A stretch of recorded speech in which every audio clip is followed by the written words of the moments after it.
Hello students. तो आज हम लोग डिस्कस करने वाले हैं class 10th science carbon and it's compounds का टॉपिक दैट इज हाइड्रोकार्बन के पार्ट्स एल्केन एल्कीन और एल्काइंस के फॉर्मूले। तो रेडी हो जाए हाइड्रोकार्बन्स की जर्नी के लिए। आप लोगों ने पढ़ा है हाइड्रोकार्बन्स क्या होते हैं। हाइड्रोकार्बन्स होते हैं वो कंपाउंड जिनके अंदर दो एलिमेंट्स होंगे, एक हाइड्रोजन और एक कार्बन, यानी कि हाइड्रोजन और कार्बन से बनने वाले कंपाउंड्स को हाइड्रोकार्बन बोलते हैं। अब ये हाइड्रोकार्बन में जो कार्बन कार्बन के बीच में बॉन्डिंग होती है, वो बॉन्डिंग आपको पता है तीन टाइप की हो सकती है, सिंगल बॉन्ड, डबल बॉन्ड या फिर ट्रिपल बॉन्ड।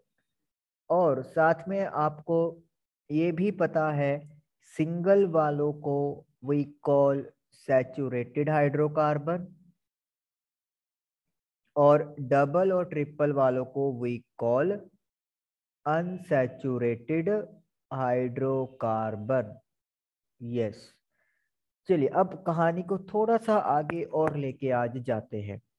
जो सैचुरेटेड है यानी कि जिन कार्बन कार्बन के बीच में सिंगल बॉन्ड होता है, ऐसे कंपाउंड्स को वी कॉल एल्केन, उनको हम लोग एल्केन बोलते हैं। अनसैचुरेटेड में जिन कार्बन कार्बन में डबल बॉन्ड होएगा, ऐसे कंपाउंड्स को वी कॉल एल्कीन्स, यानी कि एन की जगह इन आ गया। और ऐसे अनसैचुरेटेड हाइड्रोकार्बन जिनमें कार्बन कार्बन में ट्रिपल बॉन्ड होता है, उनको वी कॉल एल्काइंस। तो एल्केन, एल्कीन एंड एल्काइंस, ये तीन टाइप के आपके पास हाइड्रोकार्बन हो गए एज पर बॉन्डिंग। उनके कार्बन कार्बन में सिंगल बॉन्ड है, डबल बॉन्ड है या फिर ट्रिपल बॉन्ड है। चलिए अब अगर एल्केन की बात करें तो एल्केन का जो फॉर्मूला है दैट इज CnH2n+2। यहाँ पे मतलब क्या है, n का मतलब है नेचुरल नंबर, यानी कि 1 2 3 4 5 6। तो अगर आप n की वैल्यू 1 पुट करते हो तो हमें 1 लिखने की जरूरत नहीं है, h। तो 2 × 1 2, 2 + 2 4, तो ये बन गया हमारे पास CH4 मिथेन। अगर हम लोग n की वैल्यू 2 पुट करते हैं तो 2 × 2 4, 4 + 2 6, तो यानी कि C2H6। तो इस तरीके से आप एल्केन फैमिली के मेंबर्स बना सकते हो n की वैल्यू 1 से शुरू करके। This is methane, ethane, propane, butane. Simply carbon की नंबरिंग बढ़ती जाएगी और हाइड्रोजन की नंबर ऑफ एटम्स भी बढ़ती जाएंगी। अगर इसको हम लोग जनरल वे में बात करें तो यहाँ पे ये क्या है, हाइड्रोजन की एटम्स कार्बन के डबल से 2 ज्यादा मिलेंगी। तो ऐसे कार्बन हाइड्रोकार्बन्स को वी विल कॉल एल्केन्स। तो इनकी वैल्यू 1 2 3 से स्टार्ट हो जाएगी। चलिए अब बढ़ते हैं एल्कीन के जनरल फॉर्मूले की तरफ। एल्कीन का जनरल फॉर्मूला है CnH2n, यानी कि हाइड्रोजन कार्बन से डबल होंगे और यहाँ पर n की वैल्यू 2 से स्टार्ट होगी, यानी कि n की वैल्यू 1 एप्लीकेबल नहीं है। वो इस वजह से है क्योंकि अगर हम लोग n की वैल्यू 1 पुट करेंगे तो इट विल बिकम CH2। तो हमें पता है कार्बन को अगर अपना वैलेंस शेल कंप्लीट करना है तो इट रिक्वायर्स 4 इलेक्ट्रॉन। तो 4 बॉन्ड इनको रिक्वायरमेंट होती है, लेकिन यहाँ पे तो सिर्फ हाइड्रोजन के 2 ही हैं। तो इसका मतलब क्या है, ये वाला एप्लीकेबल नहीं है। तो n की वैल्यू 2 से स्टार्ट होएगी। जब n की वैल्यू आप 2 पुट करोगे तो h विल बी 4। तो ये इथीन हो गया। सिमिलरली प्रोपीन, ब्यूटीन, पेंटीन, इस तरीके से आप एल्कीन फैमिली को बना सकते हो। देन ट्रिपल बॉन्ड वाले आ गए आपके पास एल्काइंस। एल्काइंस का जो फॉर्मूला है वो है CnH2n-2, यानी कि अब हाइड्रोजन की जो नंबर ऑफ एटम्स है वो एल्कीन से 2 और कम हो गई हैं। यहाँ पे भी जो n का फॉर्मूला है या n की जो वैल्यू है वो 1 से स्टार्ट नहीं होगी, यहाँ पर भी आपको n की वैल्यू 2 से स्टार्ट करना पड़ता है। तो इस तरीके से एल्काइन फैमिली का जो पहला मेंबर है वो आपके पास बनेगा C2H2, जिसको हम लोग इथाइन के नाम से जानते हैं। Ethyne, propyne, butyne. आप यहाँ पे क्या देख रहे हो कि कार्बन के जितने नंबर्स होंगे हाइड्रोजन के उससे डबल से 2 कम हो जाएंगे। आपको शायद ये यहाँ पे ये लग रहा होगा कि C2H2 के जितने कार्बन के एटम्स है वहीं इतने ही हाइड्रोजन के होंगे। ये बात बिल्कुल गलत है। अगर आप नेक्स्ट मेंबर की बात करोगे तो C3, 3 इंटू 2 6, 6 माइनस 2 4। तो आप देख सकते हो कि यहाँ पे इसके नंबर इक्वल, कार्बन और हाइड्रोजन के नंबर ऑफ एटम्स इक्वल नहीं आई, तो इसलिए ये इक्वल आपस में नहीं होते।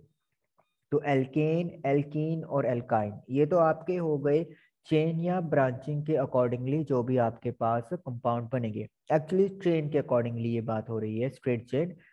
इसके अलावा हमारे पास सिंगल में यानी कि सैचुरेटेड में एक और कैटेगरी हम लोग ऐड कर सकते हैं, साइक्लो एल्केन। अब एल्केन तो आपको पता है, एल्केन तो होता है कि आपके पास कार्बन कार्बन के बीच में सिंगल बॉन्ड है। लेकिन साइक्लो का मतलब क्या हो गया? साइक्लो का मतलब हो गया है रिंग, यानी कि जब कार्बन कार्बन का सिंगल लिंकेज जुड़ के एक रिंग बना देगा तो उसे we will call cycloalkane. जैसे कि मेरे पास ये एक साइक्लिक एल्केन है। यहाँ पे देखिए क्या है, 3 कार्बन लगे हुए हैं और साथ में तीनों कार्बन इस तरीके से अटैच हैं कि एक क्लोज्ड स्ट्रक्चर यहाँ पर वो बना रहे हैं। बाकी की वैलेंसीज कंप्लीट करने के लिए आपको हाइड्रोजन अटैच करने पड़ेंगे। इसी तरीके से जो फॉर्मूला है साइक्लोएल्केन का वो CnH2n है। अब आपको हैरानी हो रही होगी कि एल्कीन और साइक्लोएल्केन का जनरल फॉर्मूला दोनों का सेम है, लेकिन दोनों में बहुत बड़ा डिफरेंस है। साइक्लोएल्केन के अंदर यहाँ पे रिंग स्ट्रक्चर की बात होती है, लेकिन एल्कीन में कोई रिंग स्ट्रक्चर की बात नहीं होगी। रिंग नहीं है, ये स्ट्रेट चेन की बात होती है। दूसरी चीज, यहाँ पे जो बॉन्डिंग है कार्बन कार्बन की वो सिंगल बॉन्डिंग है, लेकिन एल्कीन के अंदर कार्बन कार्बन की डबल बॉन्डिंग देखने को मिलती है। हालांकि दोनों में ही जो कार्बन की एटम्स हैं और हाइड्रोजन की एटम्स हैं उनमें सेम रिलेशन है कि हाइड्रोजन की नंबर ऑफ एटम्स कार्बन से डबल है, लेकिन अगर हम लोग ओवरऑल बात करें तो दोनों में बहुत ह्यूज डिफरेंस है। ओके, इसके अलावा दोस्तों आप लोग को एक और यहाँ पे स्ट्रक्चर याद रखना है, दैट इज बेंजीन। बेंजीन का स्ट्रक्चर है बहुत इंपॉर्टेंट है। बेंजीन के स्ट्रक्चर के लिए आपको करना क्या है, 6 कार्बन आपको हेक्सागोनल शेप में अटैच करने हैं। तो अब आपको लग रहा हो कि तो सैचुरेटेड है, ये तो साइक्लोएल्केन का पार्ट हो गया। बिल्कुल भी नहीं। यहाँ पे हमारे पास क्या होता है, कार्बन कार्बन के बीच में डबल बॉन्ड बनता है एक कार्बन कार्बन पेयर को छोड़ के। अगर सपोज करो आप यहाँ पे डबल लगाते हो तो फिर ये छोड़ के यहाँ पे डबल लगेगा और इसको छोड़ के यहाँ पे डबल लगेगा। अब आप देखोगे हर कार्बन के पास 3 बॉन्ड बन गए, तो यानी कि उसको एक बॉन्ड की अभी भी कमी है। तो उस एक बॉन्ड को कंप्लीट करने के लिए कौन आएगा? यस, आपने सही पहचाना, उसको कंप्लीट करने के लिए अब हाइड्रोजन आएगा। तो हम लोग क्या करेंगे, यहाँ पर हर कार्बन के साथ हाइड्रोजन अटैच कर देंगे। तो इस तरीके से बेंजीन का फॉर्मूला होता है C6H6। ओके, साइक्लोएल्केन की बात यहाँ पे थोड़ी सी रह गई। जैसे यहाँ पे साइक्लोएल्केन का फॉर्मूला है CnH2n, तो यहाँ पे n की वैल्यू ना तो 1 हो सकती ना 2 हो सकती, यहाँ पे वैल्यू शुरू होगी 3 से, और इसका नाम जो यहाँ पे रखा जाएगा वो होएगा साइक्लोप्रोपेन।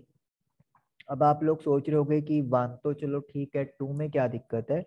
2 में दिक्कत ये है जी कि अगर C2H4 आप बनाते हो फॉर्मूला तो कभी भी 2 कार्बन मिल के एक क्लोज्ड स्ट्रक्चर नहीं बना सकते अगर आपको एक क्लोज्ड स्ट्रक्चर बनाना है तो उसके लिए सबसे पहली फिगर आपके पास ट्रायंगल आती है, और ट्रायंगल के पास 3 वर्टिसेस होते हैं। तो इसीलिए मिनिमम आपको 3 कार्बन्स की रिक्वायरमेंट है, जो कि एक साइक्लिक में आप लोगों का कंपाउंड बनाएगी। तो इसीलिए आपका जो स्टार्टिंग है एन की वैल्यू वो 3 से स्टार्ट होगा इन साइक्लो एल्केन। तो इस तरीके से आपकी ये स्टोरी चलती है। ओके, साइक्लो एल्केन के अंदर ही आपकी बुक में जो यहाँ पे कवर किए हुए हैं वो साइक्लो पेंटेन भी कवर किया हुआ है उन्होंने आपकी एनसीईआरटी में। साइक्लोपेंटेन, पेंट का मतलब होता है टोटल 5, और एन है तो मतलब कार्बन कार्बन के बीच में सिंगल बॉन्ड होगा। साइक्लो है तो इसका मतलब क्या बनेगी, एक रिंग बनेगी। तो हमें करना क्या है, 5 कार्बन्स को यहाँ पर एक रिंग की फॉर्म में अरेंज कर देना है, लाइक दिस। तो ये 5 कार्बन आप देख सकते हो एक रिंग की फॉर्म में अटैच हो गए हैं। अब सिंगल बॉन्ड है तो यानी कि डबल या ट्रिपल बॉन्ड लग नहीं सकता, लेकिन हम लोग क्या देख रहे हैं कि हर कार्बन के पास 2 बॉन्ड है। तो इसका मतलब क्या है, कार्बन को अगर अपने बॉन्ड कंप्लीट करने हैं तो उसको टोटल 4 बॉन्ड्स की रिक्वायरमेंट है। तो यानी कि हमें 2 हाइड्रोजन यहाँ पर हर कार्बन से अटैच करने पड़ेंगे, और इस तरीके से साइक्लोपेंटेन का जो स्ट्रक्चर है वो कंप्लीट हो जाएगा। देखिए फॉर्मूला जनरल क्या होता है साइक्लोएल्केन का, CnH2n। तो अगर कार्बन 5 है तो हाइड्रोजन 10 हो गए। तो आप क्लियरली देख सकते हो आपके पास 10 हाइड्रोजन की एटम्स यहाँ पर लगी हुई है। ओके, एक और जो इम्पोर्टेंट स्ट्रक्चर आपकी बुक में कवर किया हुआ है वो है साइक्लोहेक्सेन। हेक्सेन का मतलब, हेक्स का मतलब होता है 6 कार्बन, एन का मतलब है कार्बन कार्बन के बीच में सिंगल बॉन्ड होगा, और साइक्लो का मतलब है जो स्ट्रक्चर बनेगा it will be a ring. तो आपको करना क्या है, अगर हम जनरल फॉर्मूले के अकॉर्डिंगली बात करें तो C6H12। अब हम लोग क्या करेंगे, 6 कार्बन को रिंग में एस्टेब्लिश कर देंगे। तो इस तरीके से आप देख सकते हो हम लोगों ने 6 कार्बन यहाँ पर रिंग शेप में लगा दिए हैं। अब आपको हाइड्रोजन लगाने हैं टोटल 12। तो दो दो हाइड्रोजन आप हर कार्बन के साथ क्या कर दोगे, अटैच कर दोगे। तो इस तरीके से आपके पास साइक्लोहेक्सेन का कंप्लीट स्ट्रक्चर तैयार हो जाएगा। तो बहुत ही आसान स्ट्रक्चर्स हैं, आपको सिर्फ एक बार ही फंडामेंटल समझना है। आपका अगर बेस क्लियर हो गया तो फिर आपको कोई प्रॉब्लम नहीं आएगी। अब मैं थोड़ा सा आपको मिथ के बारे में भी बता देता हूँ। देखिए जब सिर्फ एक कार्बन की बात होती है तो जो नेमिंग स्टार्ट होता है उसके आगे लिखा जाता है मिथ। अगर 2 कार्बन की आप बात करोगे, आपके कंपाउंड में 2 कार्बन लगे हुए हैं तो उसका स्टार्टिंग होगा इससे। 3 कार्बन के लिए आपको शब्द यूज करना पड़ेगा प्रोप। 4 के लिए यूज किया जाता है ब्यूट। 5 के लिए यूज किया जाता है पेंट, PENT। 6 के लिए यूज किया जाता है हेक्स। 7 के लिए हैप्ट यूज किया जाता है, लेकिन हम लोग इससे आगे की बात नहीं करेंगे क्योंकि आपकी बुक में सिर्फ 6 तक ही उन्होंने कवर किए हुए हैं।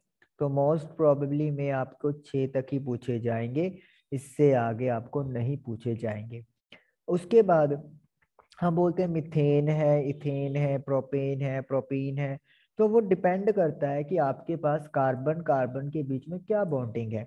अगर सारे कार्बन में सिंगल बॉन्डिंग ही आपको दिखाई दे रही है तब तो आपकी जो एंडिंग होगी वो एन से होगी, जैसे methane, ethane, propane, butane, pentane. लेकिन अगर आप लोगों के एक भी डबल बॉन्ड चला गया तो फिर वो आपका एल्कीन में आ जाएगा, और आप एन की जगह पर इन लगाओगे, जैसे ethane, propane, butane, pentane, hexane. कुछ सोच रहे होंगे मिथेन नहीं बोला क्योंकि मिथेन एग्जिस्ट नहीं करता। हमने अभी बात की कि 1 के लिए एप्लीकेबल नहीं है। और इसी तरीके से अगर ट्रिप कार्बन कार्बन के बीच में ट्रिपल बॉन्ड दिख गया तो आपकी एंडिंग आइन से हो जाएगी, ethyne, propyne, butyne, pentyne, hexyne and heptyne जो भी है। यहाँ पे भी सेम फंडामेंटल है, मिथाइन एग्जिस्ट नहीं करता। तो अगर आपसे पेपर में क्वेश्चन ये पूछ लिया जाए कि एल्केन फैमिली का फर्स्ट मेंबर कौन है, तो आप झट से आंसर दे दोगे दैट इज मीथेन। बहुत आसान है, मीथेन, और इसका फॉर्मूला है CH4। अगर आपसे कोई पूछेगा कि एल्कीन फैमिली का फर्स्ट मेंबर बताइए कौन है, तो your answer will be ethene. Ethene आपका नाम होगा, इथीन, और फॉर्मूला होगा C2H4। उसके बाद अगर आपसे कोई पूछे कि एल्काइन फैमिली के पहले मेंबर के बारे में बताइए, तो your answer will be ethyne, और फॉर्मूला होगा C2H2। तो इस तरीके से एल्कीन, एल्कीन और एल्काइन, इन तीनों के फर्स्ट मेंबर आपके फिक्स्ड है, इसमें कोई चेंजेस नहीं आएगा। और आप लोगों को आई होप कि ये चीज़ क्लियर हुई होगी, इसको ज़रूर रिवाइज करें ताकि आप लोगों के ये पक्का हो जाए। Thank you.